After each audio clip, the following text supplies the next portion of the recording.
السلام عليكم. النهارده هنعمل البسبوسه تنافسي بيها اشهر محلات الحلواني. هنعملها بكل اسرارها وتركاتها. رايحه بقى زياره لحد، انت كده عايزه تعملي تحليه سهله وسريعه وطعمها بجد حكايه، بجد روعه روعه روعه.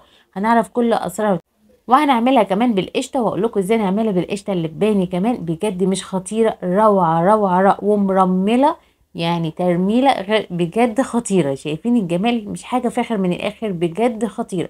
يلا بقى نبتدي ونصلي على الرسول ونشوف الجمال ده عملناه ازاي. نبتدي كنا بالصلاة على النبي، اللهم صل وسلم وبارك عليك يا رسول. اول حاجة انا معايا نص كيلو سميد، اللي هو سميد البسبوسة، جايباه من عند العطارة بره. بعد كده حطيت عليها 4 معالق من جوز الهند، نص كوباية سمنة، والسمنة دي خليط ما بين السمنة النباتي والسمنة البلدي. بتقلبيها كده مع بعض، وايه ان انت تبسسيها، تتغلف كل حبة سميد تتغلف بالسمنة بتاعتك. بعد كده نحضر المكونات الجافة، عبارة عن كوباية حليب أو لبن، كوباية سكر، ومعاها معلقة عسل جلوكوز. ندوب المكونات دي كلها مع بعض، وهحطها على النار على أساس إن أنا أسرع بس من العسل الجلوكوز يدوب معايا، والمكونات دي إن هي بص يعني تبقى أقل من دمعة التفل، دوبك تبقى دافية خالص والحاجات تتكون معاكي. وهتبتدي تنزلي بالخليط دوت على المكونات الجافة بتاعتنا وتقلبيهم، مش ان انت تقلبي وتعجني كده، لا، يا دوبك بس ان هو الخليط يتشرب معاكي المواد السائلة وبس كده. هتحضري عندك الصينيه بتاعتك وتدهنيها بالسمنه، انا ودهنيها بسمنه بلدي يفضل. هتلاقي الطعم اختلف معاكي تماما. انا ما حطيتش فانيليا ومش هحط كمان عليها بيكنج باودر.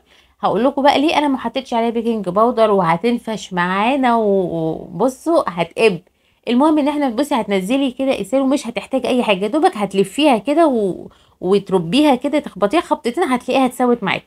الخليط معاكي يبقى في سوا الصينيه، تبقى نص العقله، يعني نص العقله مش اكتر من كده. وتزينيها زي ما انت عايزه بقى، لوز، بندق، سوداني، اي مكسرات عندك عايزاها ساده مش مهم. المهم ان احنا هنخبطها خبطتين كده وهندخلها التلاجة نص ساعه. بدل ما انا حطيت البيكنج باودر هتلاقيها طعمها تركتها بالزيت اكتر، يعني الطعم بتاعها يحلو، وتلاقي الحبايه فتحت معاكي الحبه بتاعه السميد. هندخلها الفرن على حراره مسبقه، على حراره 200، وهندخلها الفرن بعد نص ساعة. في الوقت ده قبل سوى البسبوسة بتاعتك ما يخلص، يعني حوالي هي بتاخد 40 دقيقة. انت بعد نص ساعة وهي في الفرن هتعملي الشربات بتاعك. حطي كوباية ونص سكر، عليها كوبايتين مية وعصرة ليمون ومعلقة عسل جلوكوز، غلوتين على النار. وبعد كده تهديها على 5 دقايق، تهوطي النار عليها وتهديها 5 دقايق، تكون البسبوسة طلعت معاكي سخنة والشربات سخن. البسبوسة شربات سخن والبسبوسة تكون سخنة، وتحطي عليها على طول. لو الشربات البسبوسه معاكي ما شربتش منك الشربات، سيبيها وغطيها، هتشرب منك الشربات. يعني حطيها بس تكون وهي سخنه، يعني الشربات حطيتيه وهو سخن. البسبوسه عمرها ما هتشرب منك شربات وهي بارده ابدا. اول ما تدفى منك مش هتشرب منك شربات. هي انت اول ما حطيتيها كده يعني نزلي الكميه بتاعتك هتشربها وهي سخنه معاكي. سبتها بقى انا كده مع نفسها كده ساعتين. انا قطعتها بعد ساعتين عشان اقطعها، وسبتها بقى كمان ليله كامله. ما شاء الله تبارك الله، مش خطيره، رهيبه، طعمها حلو قوي قوي قوي بجد. ده كده بعد ما عدى عليها، سبتها من بالليل للصبح. شايفين الترميله بتاعتها؟ بجد مش حكايه، رهيبه. عملتها بقى ما بين نصين، اللي عايزه ساده ياخد ساده. وبعد كده رحت جايه عاملاها بالقشطه. جبت كريمه لباني، والبرام بتاعنا اسهل طريقه ان انا عايزه افتحه عشان اقلبه. سلكته كده من الجناب وقلبته، اتقلب معايا على طول بجد. يعني مش ان هو يبهدلك او ان انت متعرفيش تطلعيه من البريم.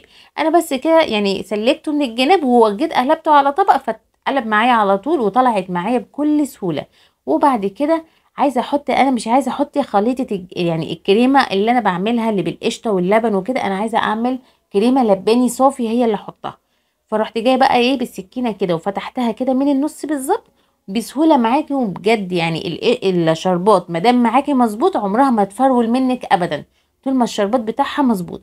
خدت بقى القشطه بتاعتي ورحت جايه بقى حطاها وفردها عليها. يا سلام، ما شاء الله تبارك الله، مش خطيره، دايبه دوبان كده، يعني تاخدي منها الحته، يعني بسبوسه بسبوسه يعني. ما شاء الله تبارك الله، رهيبه رهيبه رهيبه.